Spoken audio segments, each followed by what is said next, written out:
Okay, Assalamualaikum. Good afternoon. How are you?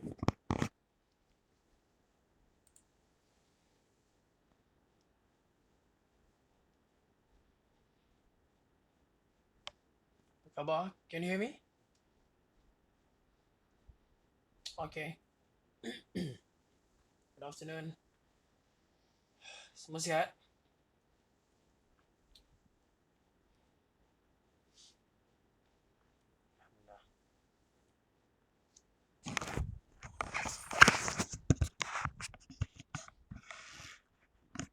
So sekarang semua dah balik kampung eh? Ada lagi kat USM?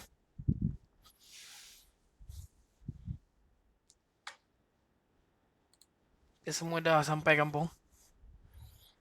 Ah, tak balik lagi, baik kah? Menunggu giliran kah? Ah, okay, alright. So, setiap hari akan ada trip eh? Is it or it's like once a week or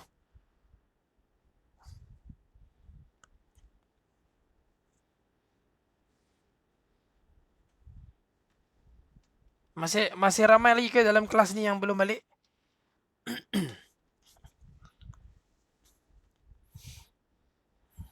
Ada lagi. Naim dah balik Naim? Oh, a few times a week. Naim ada kan? Jap. Oh, 2-3 times lah. Okay. Ikut zone lah eh. Oh, Naim Rabu ni. Okay, okay, alright.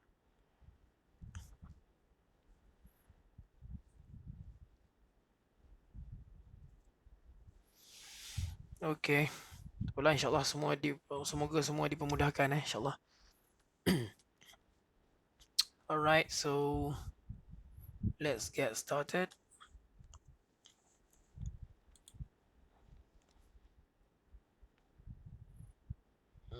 Let me share with you the whiteboard.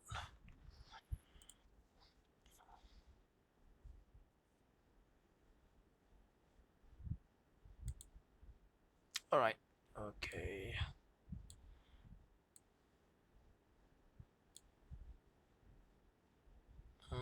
Hold on now.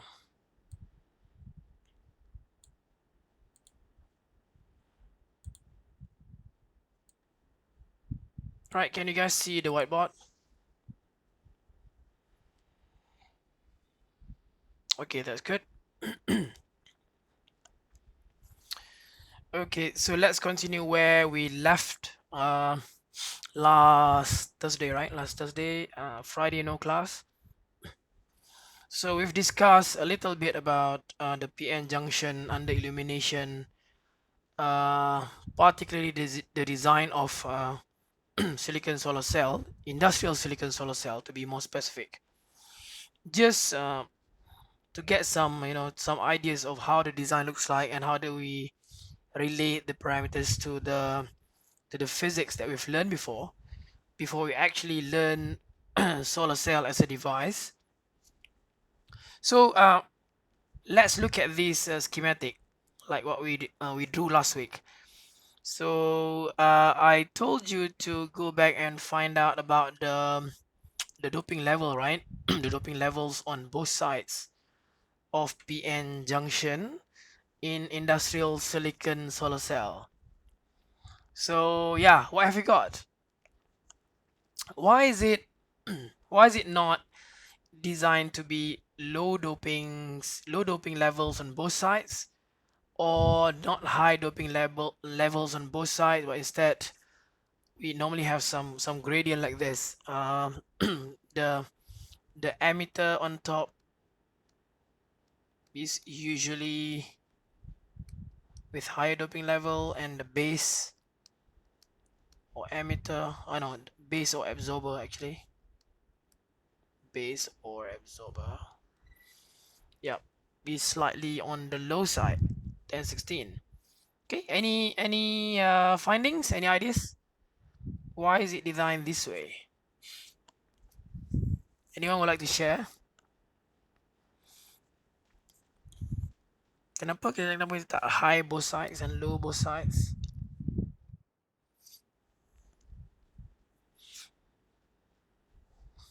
Anyone? No ideas? Or anybody on silicon solar cell as your assignment?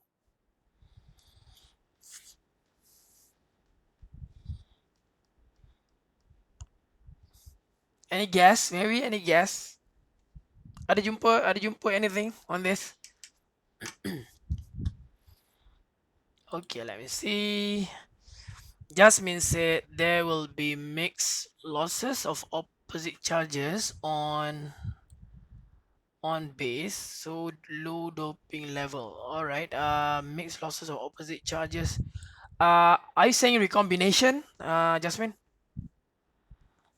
Loss of opposite charges. All right. So you're saying recombination. Yes, it's correct. It's recombination. So if you have higher doping level, then you're implying that we're gonna have more recombination, right?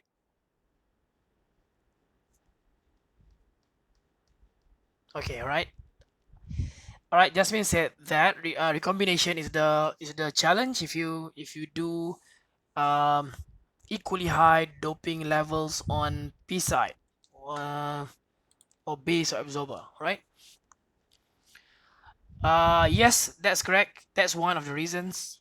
What else? Any other findings?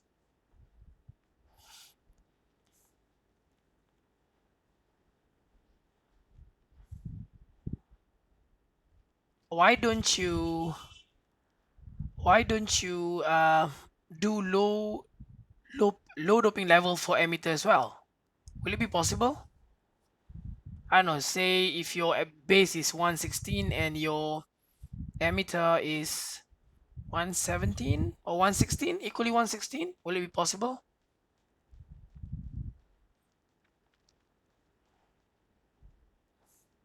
Anybody else?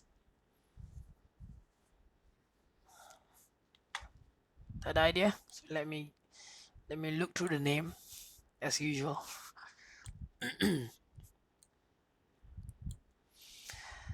Let me go through siapa yang saya jarang panggil lah.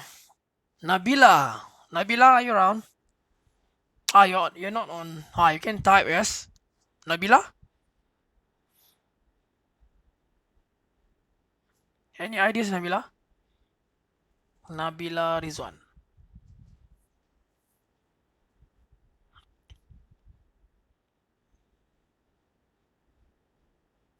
No, Nabila? How about Zuriati?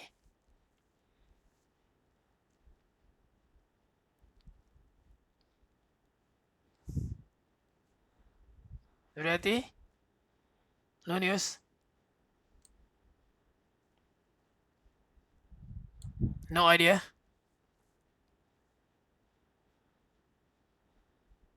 Alright, okay, I'll just explain then if you don't have any ideas. Okay, there are many more reasons, but I'm just gonna tell you just a couple of them, right? The first one is the recombination, as what Jasmine said just now. We want to have a strong electric field in the PN junction in the depletion region. So therefore, theoretically, we need to have both doping levels on both sides to be high. So ideally in the 19 region for both sides, but we can't afford to do that, right? Uh, I said last time, when we learn physics, when we learn the fundamentals, we learn all the ideal cases, right? When you actually have your solar cell or your other devices, you might need to compensate or you might need to sacrifice some of the fundamentals that you know, or some of the ideal cases to be able to get your device to work. So in this case, if you want a really high electric field, which is good for carrier separation, you need to have 19 on both sides. So that means you're gonna end up with a very high electric field at a junction, which will help your carrier separation. But what happens next after the carrier separation is that your carriers have to travel through the thickness of your emitter. So in this case, that's about 200 nano, for example. Or on the other side, the carrier has to travel through about nearly 180 micron in the P side to be able to get to the contact. We're going to learn about contact right after this. Okay, let me draw the contact. Yep, contact is on the right hand side, on the low side, on the top and on the bottom, sorry, not right and left.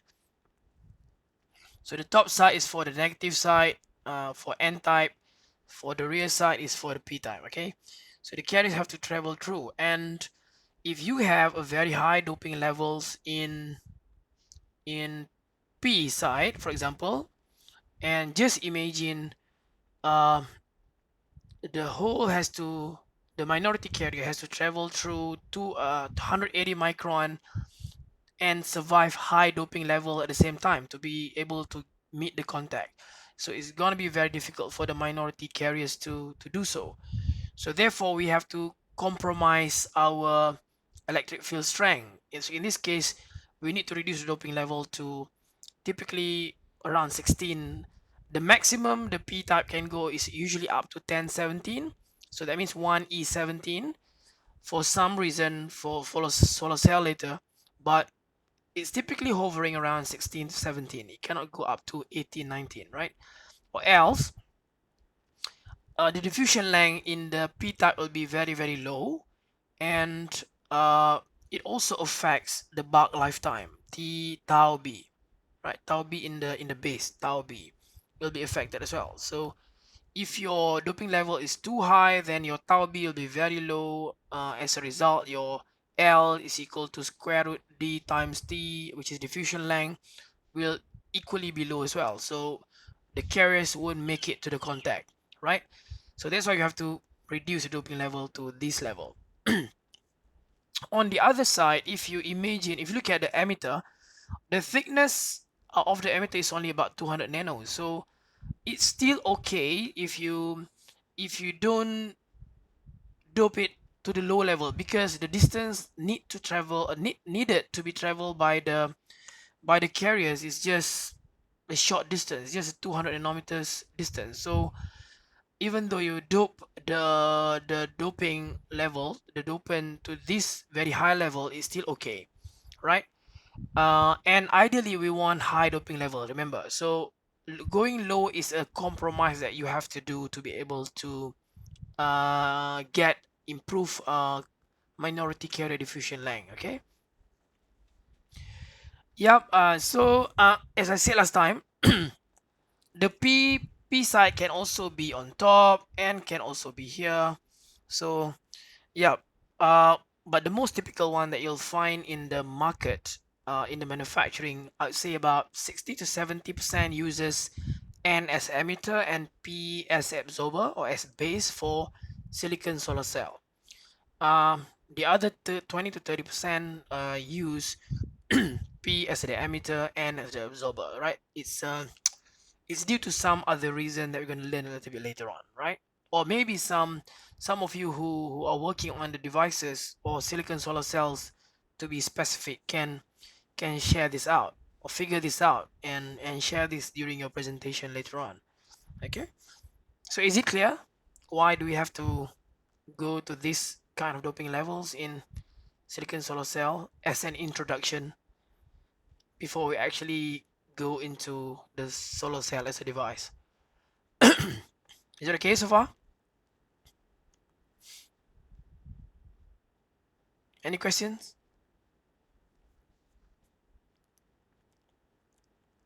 Ada ah? All right, all good. No question. I'll assume everything is fine. I'll go back to PV-CD-ROM to explain few things with the animation um, concerning collection probability, sama macam apa yang kita tengah discuss sekarang. So I'll go back to the page. Let me share the content. Wait, where is it?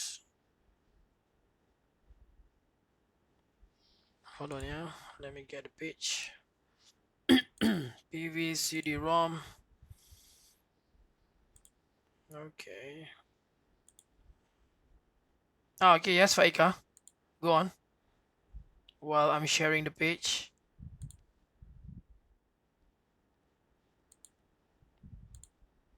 Can you can type down there? Is it this one? Okay then, good. Okay, Faika. You can type down your question, or you want to talk. Either way is fine.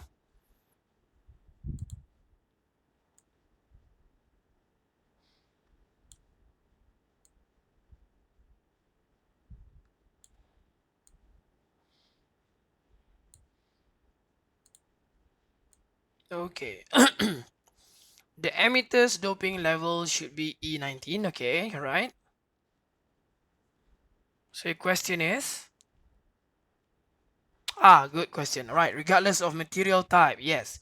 So that means your question is, now we're looking at N as your emitter and P as your base, and we're talking about E19 emitter and E16 base. And yes, the same should be for the other case as well. So if you have your P as your emitter, it should have E19 as well. And your base, your N type on the other hand, should also use a 1016 up to 1017 max. Okay, so the whole idea is that if you have a thick layer, you should try to use lower doping levels. If you have a thinner layer, you can go to as high as possible, but not too high. Yeah, I would say relatively high, which is E19 in this case. Well, typically, if you look at silicon solar cell in the industry, they normally use about 2 to 5 E19 usually, because the thickness, the emitter thickness is only about 200 to 300 nanometers, and the distance travel is not that long, so we can afford to do up to 19. And some more, if you learn about device later on, we will see, after we learn about the metal contact, we will see that we need to extract our generated carriers that have survived the carrier separation, the diffusion length, and managed to get to the contact. We'll learn a little bit later that they can't afford to go out of the semiconductor devices at all places on the surface. There are only a couple places which they can go to be able to be extracted, which is the metal contact, because you can't afford to place your metal contact blanket throughout the surface. You need to place them uh like fingers. You have to have a place with metal contact, a place without metal contact, a place with contact, a place without contact, and there are reasons for that, right? So therefore, you need to be able to force your carriers to get to the right point. So that means upon going out from your PN junction, okay, let me go back to this. Nanti saya akan explain further dalam ni dalam metal contact. Can you see the whiteboard now before I write down something? Okay, good. So nanti kita akan belajar, tapi saya akan brief dulu since you tanya soalan ni, and it's related anyway. Uh, bila for example, if your carrier keluar kat sini cross the junction, for example, so it has survived the junction. It has crossed the junction already. So now, if you look at this area, right, this area, there's no metal contact, right?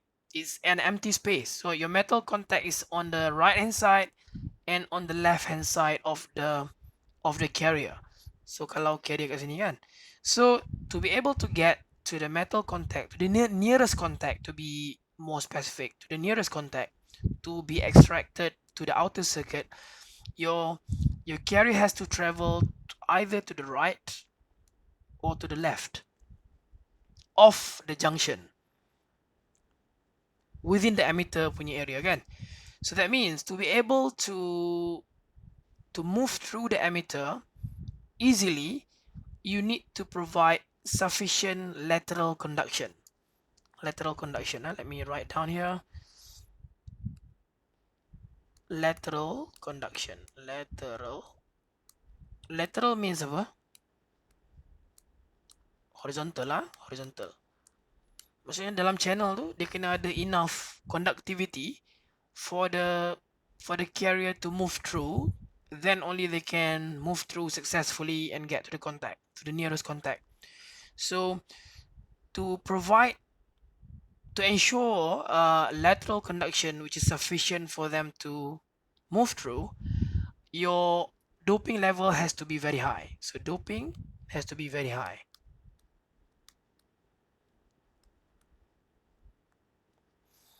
Right? Kalau you nak ada lateral conduction yang bagus, kena dope, you have to dope with a very high level. But then the risk is, hey, why is it gone?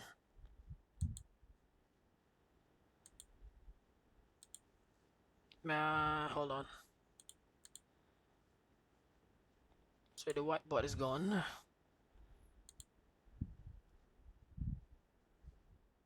Oh, the sharing is gone. Let me reshare.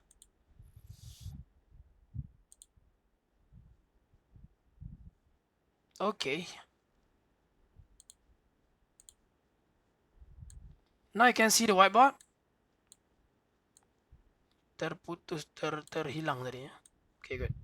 Right. So yeah. So to ensure sufficient lateral conduction, we have to dope the layer, which is in this case the emitter, at a very high level. But then we have a risk, right? So what's the risk if you dope at a very high level? So what's the challenges?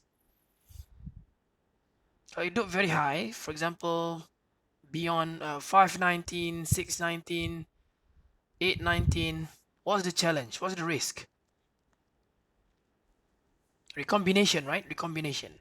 So the risk is recombination. Maksudnya kita nak dia ada lateral conduction yang sufficient, but then the risk is recombination. So it's a juggle between lateral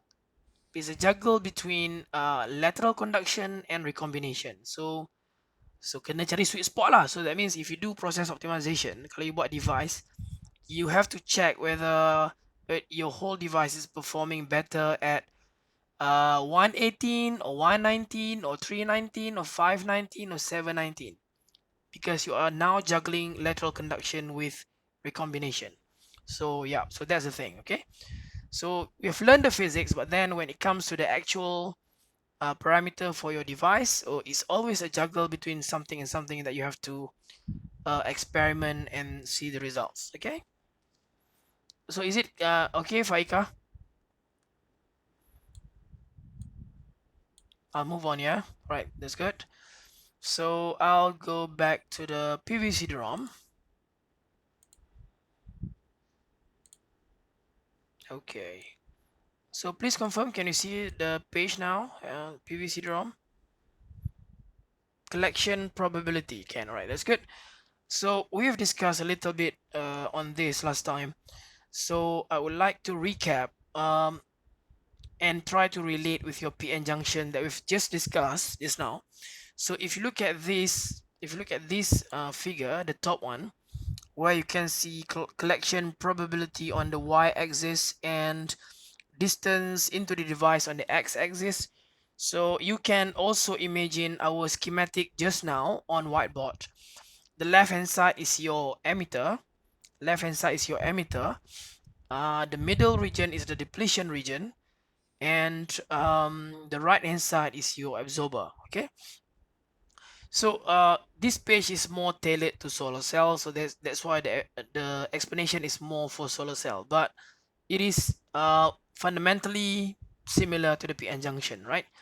So you can see the curve there, the green curve, red curve, blue curve, which shows different level of collection probability. So that means the carrier will experience different level of collection probability as it goes away from the junction.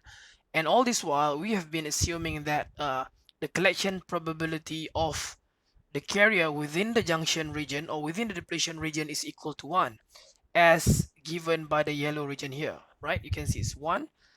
So I would like to recap. Last time we have discussed about surface passivation, you remember? Masih ingat kan surface preservation, dangling bonds and termination of lattice and all those stuff, right? So you can now see the relationship of uh, what we learned last time with the example in this particular curve.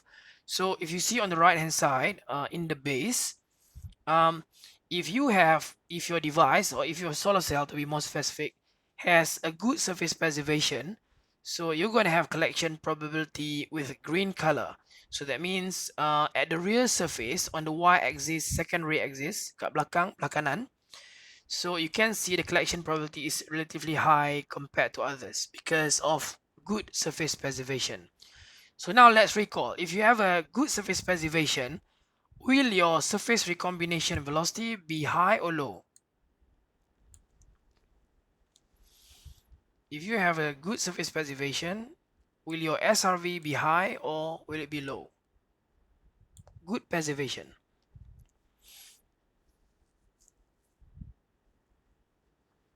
Anyone?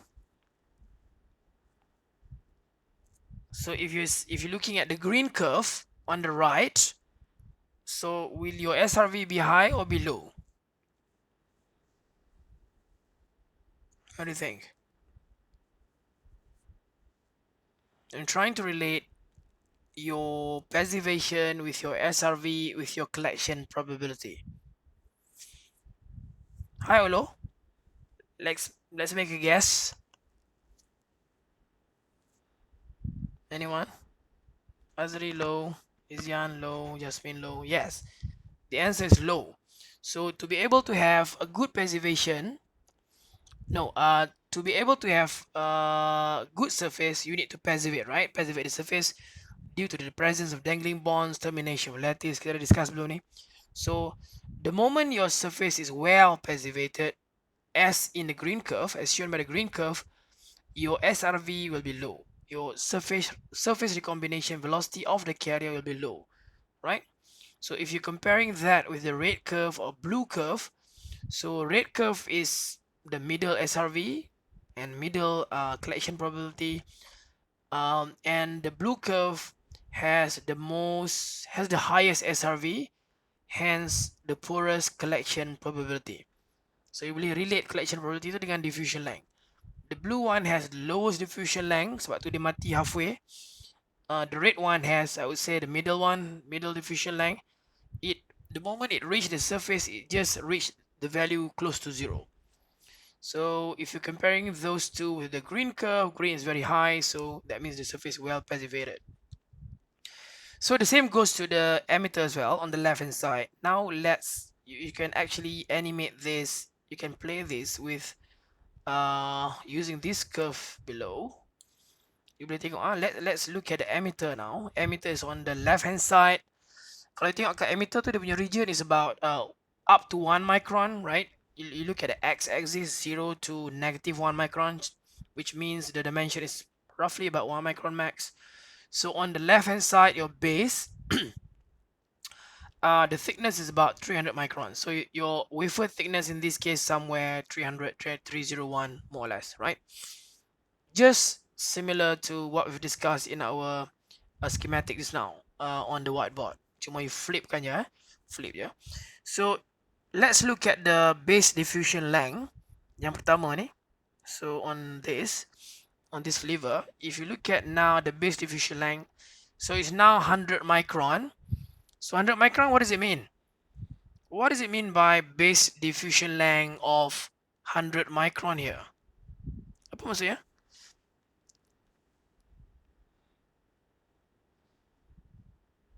Travel distance, travel distance.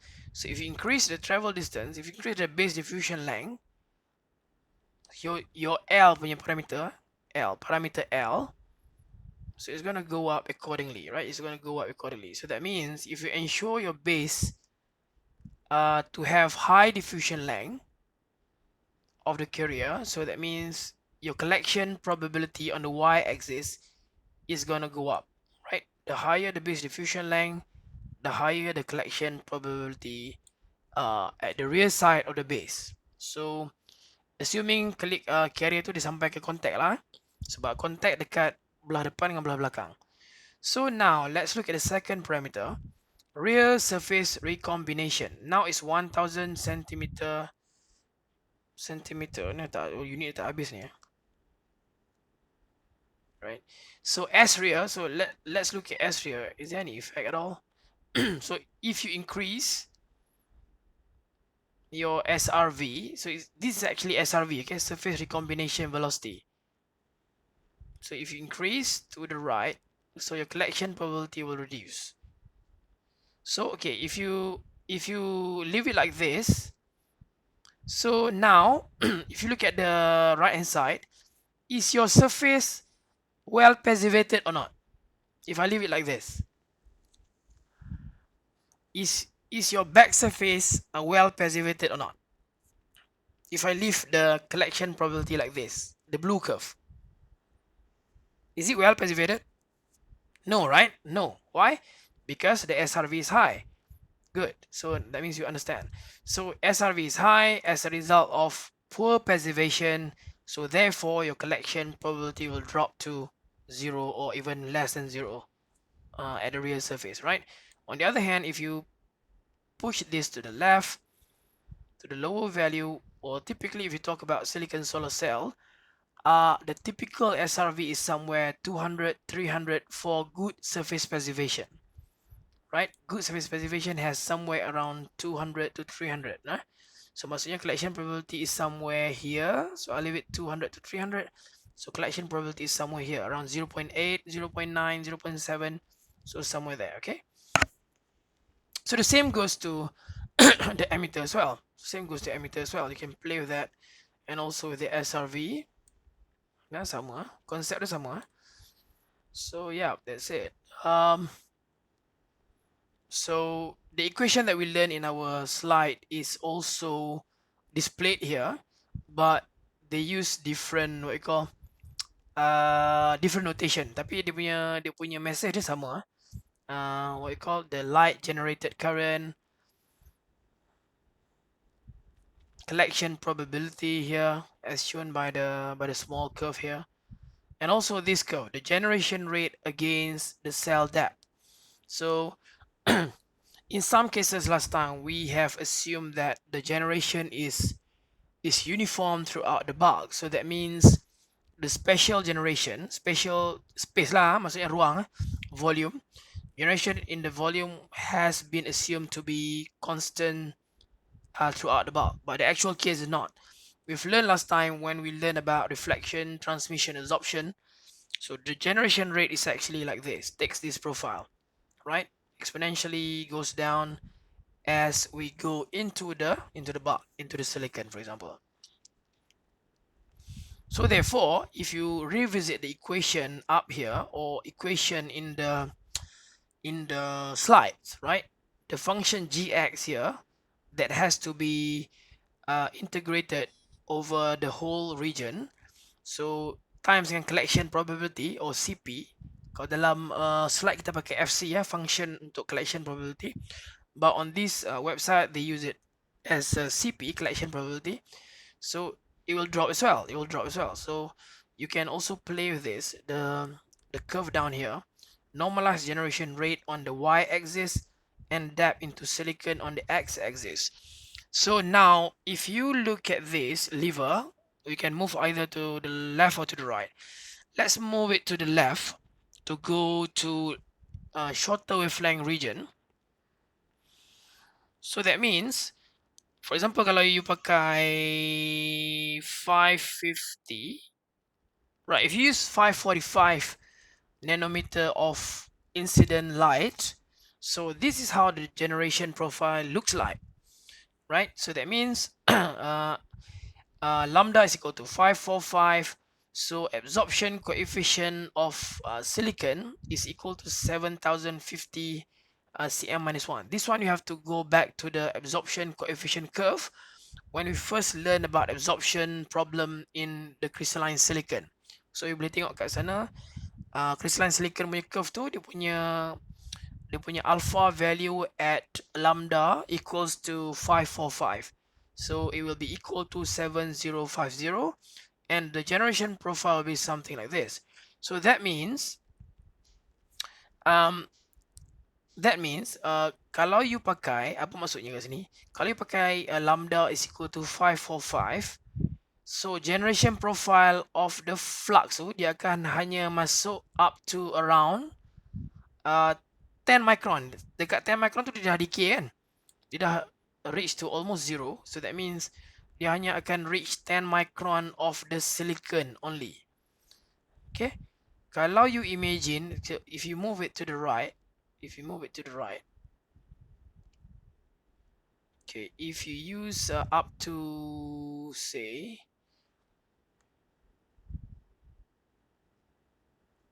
okay, so let me make it decay around, yeah, 800 maybe. So if you use wavelength of 825, you can see that the generation profile extends, so it increases more and more and more into the silicon. And to be able to absorb lambda 825, you need roughly about 70-60 micron of silicon. Baru you boleh absorb up to 8 to 5 nanometer of the incident light. So if you relate this back to solar cell yang kita discuss sebelum ni, I've introduced to you the solar spectrum, right? You can go back and revisit the curve. We've learned that solar spectrum composed of UV, visible component, and also IR component, right? So kita kalau boleh kita nak absorb semua dalam solar cell, but it really depends on the band gap. Kita dah belajar kan, EPH over EG. So if you use a single semiconductor material to absorb the whole light, it will not be possible because it's limited by the band gap, right? So, and not only that, it also depends on the volume of material. Yang example saya pakai sponge tu kan, sponge untuk cuci pinggan tu. So the more the volume, the higher the volume, the more it can absorb. So in this case, kalau you nak absorb up to 825 nanometer, you need roughly about 60 to 70 micron. Dekat mana yang curve tu decay kan, 60 or 70 micron of crystalline silicon, then only you can ensure you can absorb up to 825 nanometers. Maksudnya dah masuk dekat near IR region. Kalau you nak absorb up to 1000 plus 1100 nanometer for example, so you need infinitely thick, let me put it at 1100 dekat silicon punya band gap. So you need infinitely thick sebab generation profile tu dah goes up to, dah terkeluar daripada exist kan. So that means you need infinitely thick crystalline silicon to be able to absorb everything and generate a lot. So maksudnya that's just impossible, isn't it? Because who will give you that much of silicon to ensure that the light will be completely absorbed, right? So this can show you how the generation profile plays its role in order to generate electron hole pairs. Okay, is it clear with this curve? You can visit back the absorption coefficient, the properties of crystalline silicon. So is it clear, the generation curve? Quite straightforward, right? Is it okay? Any question for this?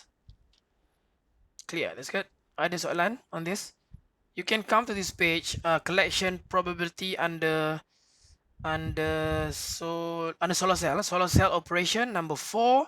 Then you go down to collection probability. Okay, collection probability. Then you can go through and play with this and try to relate with all the equations that you've learned: the diffusion length, minority carrier, recombination, OJ, all the stuff, right? SRV, and try to animate and try to relate.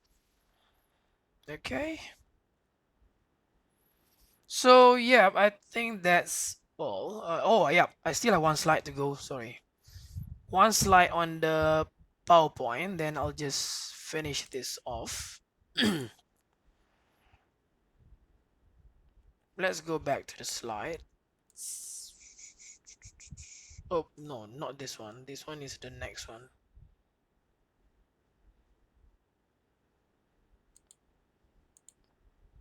Okay, can you see this slide now?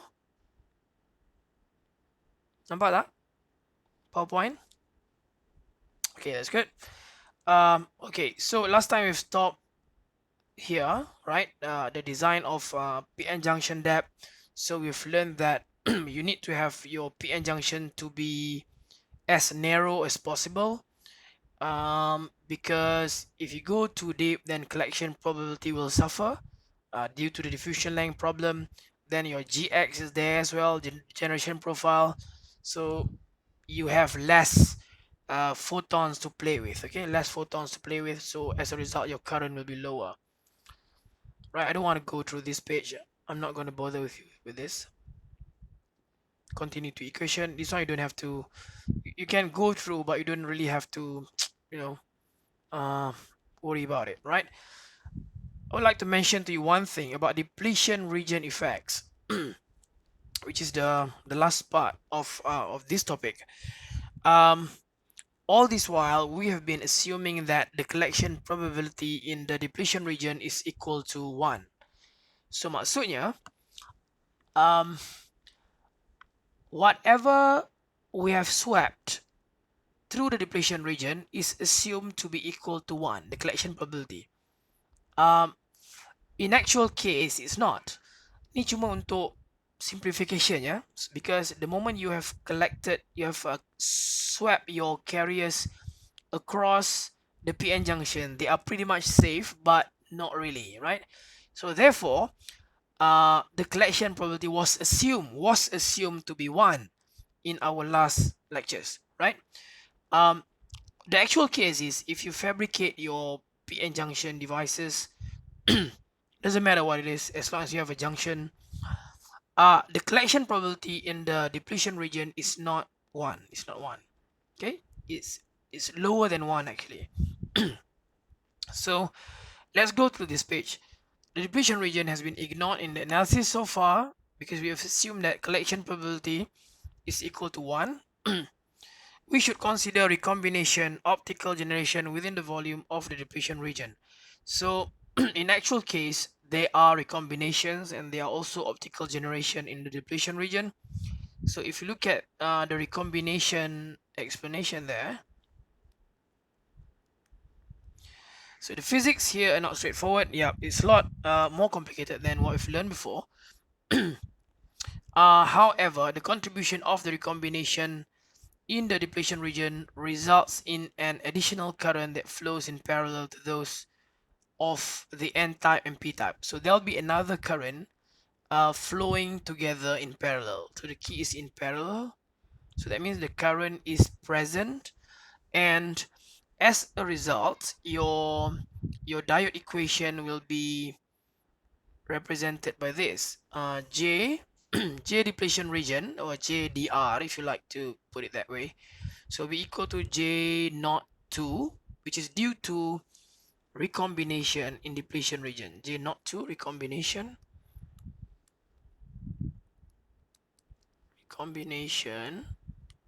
in depletion region. Okay. So, and the exponential component also assumes n equals to 2. If you can recall last time, the ideal case is when n equals to 1. But in this case, n equals to 2. To indicate a recombination in the depletion region. So if you look at the actual diode equation, so the diode equation, not the diode equation, the equivalent circuit, will also change due to the presence of the current in the depletion region. Okay. So the other one is optical generation. This one is quite straightforward because we assume that JL, the light generated current, will be equal to Q, electronic charge, times the generation rate in the depletion region. So this one, the whole thing is in the depletion region, okay? In the depletion region, not the generation profile throughout the whole thing, the whole quasi-neutral PN and the whole bulk. It's only for depletion region times the width of depletion region as well, right? This one is quite straightforward. So I'll probably find some examples to show to you examples of depletion, the region recombination, and the circuit, right? Maybe I'll put it on Elon later on, okay? Yep, so I think that's it for PN junction under illumination. Tomorrow is what? Tomorrow is Tuesday, right? Wednesday we're gonna move on to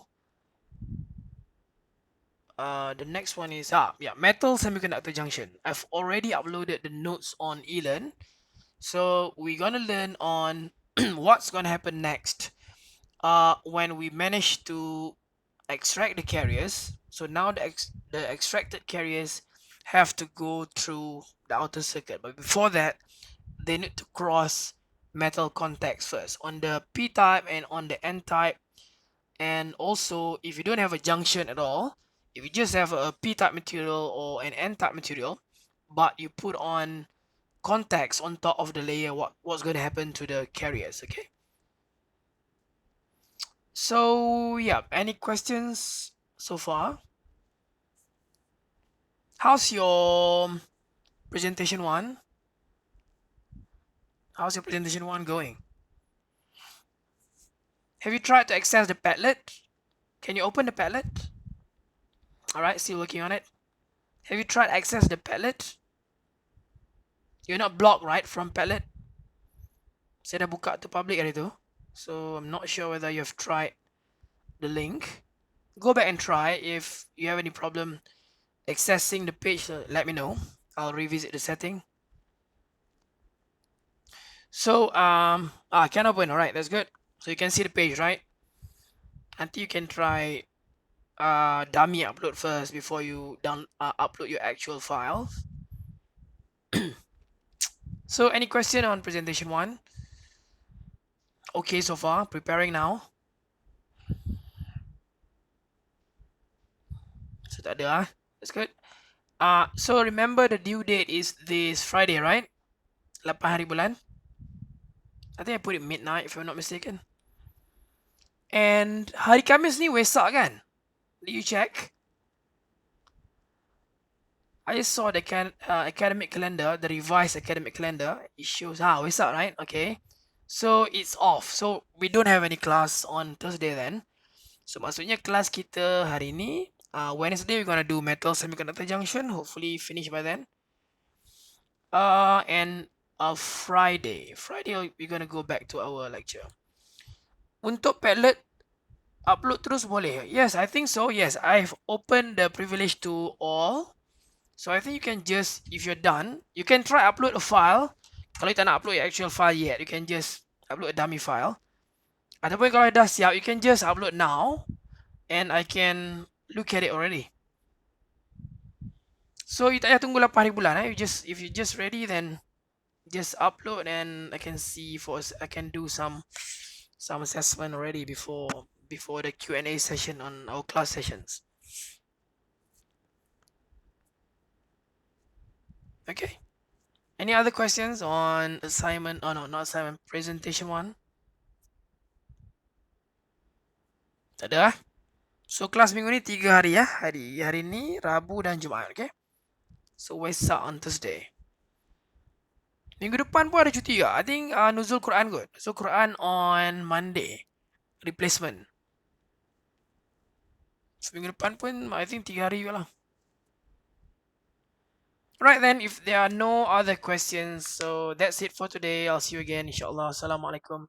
Bye bye. Stay safe.